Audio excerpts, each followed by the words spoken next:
बिस्मिल्लाहिर्रहमानिर्रहीम। अस्सलाम वालेकुम students, welcome to learning management system.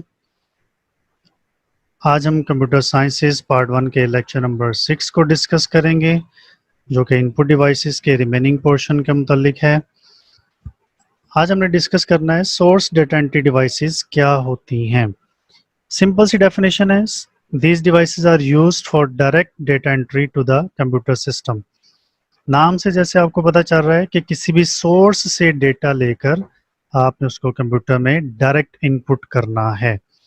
यानी इसका मतलब है कि वो डेटा जो हमने कंप्यूटर में इनपुट करना है वो पहले किसी ना किसी सोर्स पे मौजूद होगा और फिर वहां से उसको डायरेक्ट कंप्यूटर में इनपुट कर दिया जाता है।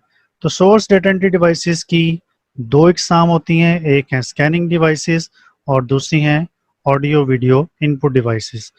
आज के इस टॉपिक में हम सिर्फ स्कैनिंग डिवाइसेस को डिस्कस करेंगे। तो शुरू करते हैं। सबसे पहले स्कैनिंग डिवाइसेस, जिसका नाम से आपको बड़ी आसानी से पता चल रहा है कि ये वो डिवाइसेस हैं जो सोर्स से डेटा को स्कैन करके कंप्यूटर में इनपुट कर देती हैं।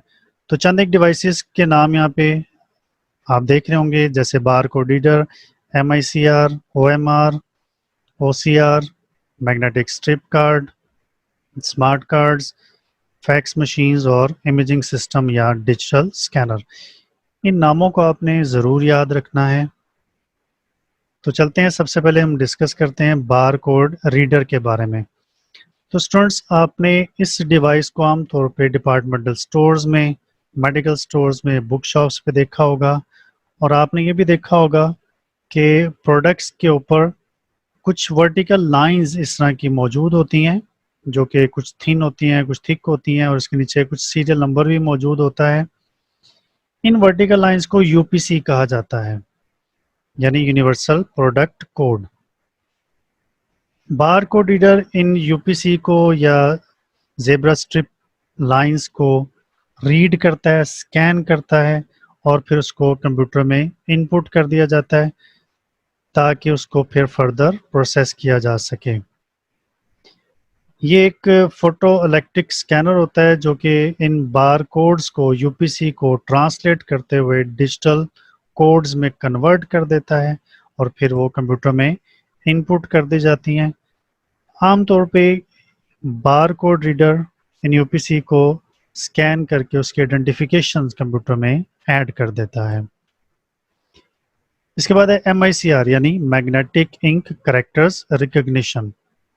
ये डिवाइस उन कैरेक्टर्स को रिकॉग्नाइज करती है जो मैग्नेटाइज्ड फॉर्म में किसी भी चीज़ के ऊपर लिखे जाते हैं। जैसे आप ये पिक्चर में देख रहे हैं, बैंक का ये एक चेक है और इस चेक के ऊपर एक ख़ास नंबर लिखा हुआ है जिसको मैग्नेटाइज्ड फॉर्म में इसके ऊपर प्रिंट किया गया है।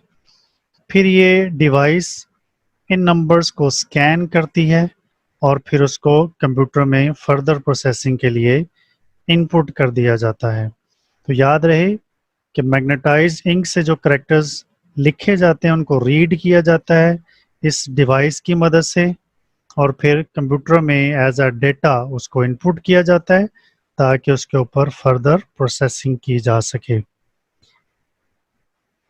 इसके बाद है OMR, यानी ऑप्टिकल मार्क रिकॉग्निशन।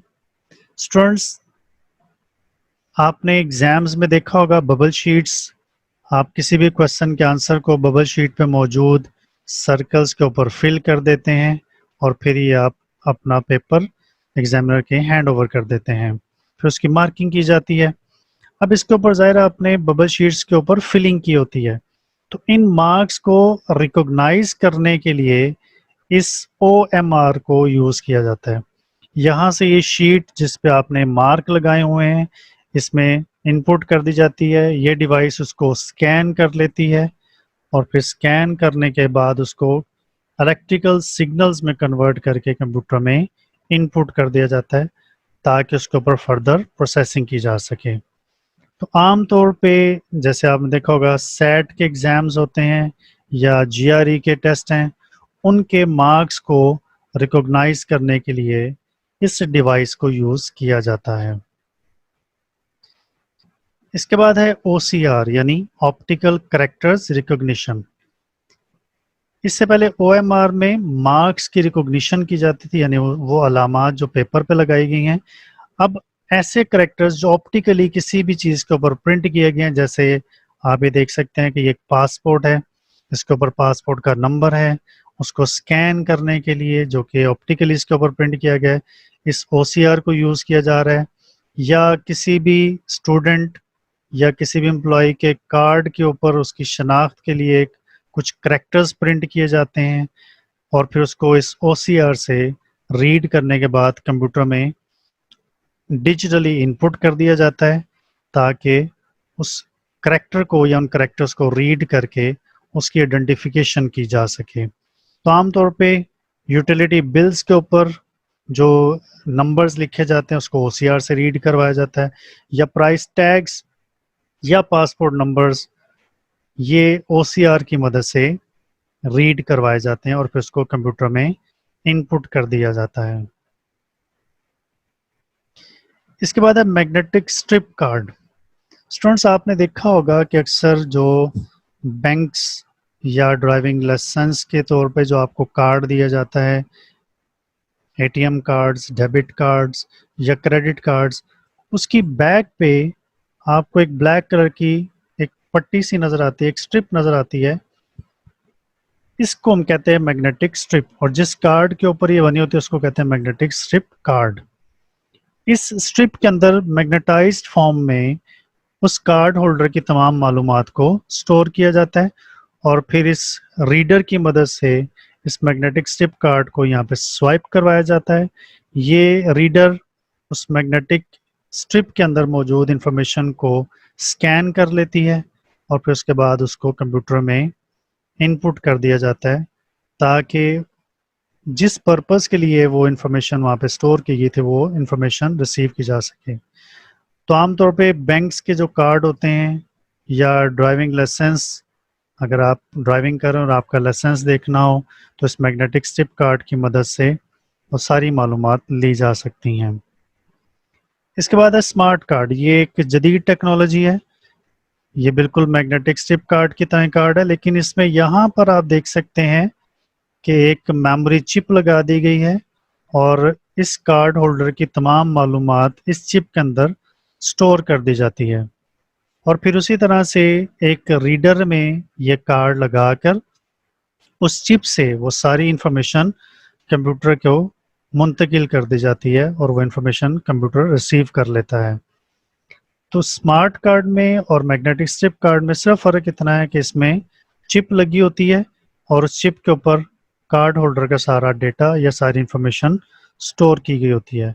तो क्रेडिट कार्ड्स या डेबिट कार्ड्स या ATM कार्ड्स जो हैं वो स्मार्ट कार्ड की बहुत अच्छी एग्जाम्पल्स हैं।